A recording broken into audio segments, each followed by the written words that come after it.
Okay, so there are three things to do, and none of those steps can work without the other.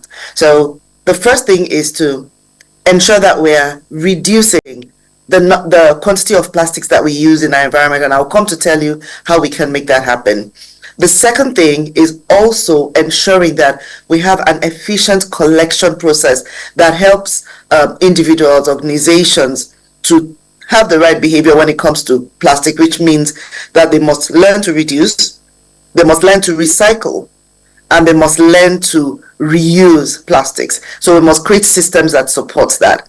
So what's the first thing that we need to do? We must work together to reduce the quantity of plastics that we use.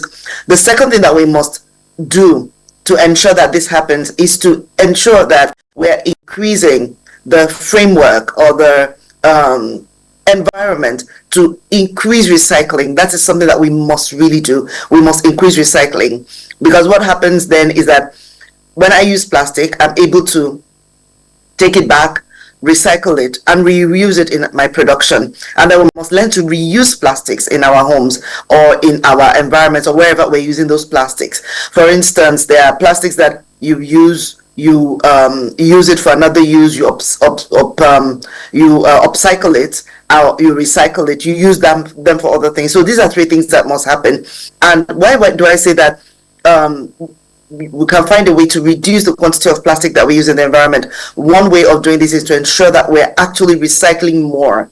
And when you're recycling more and using this within your production, then you're increasing the collection, you're encouraging the behavior.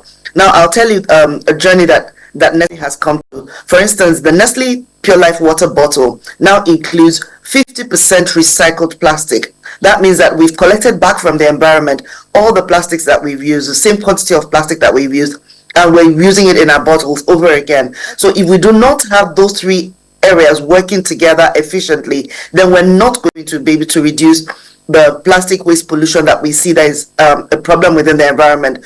Now, the last thing... Victoria, just a moment.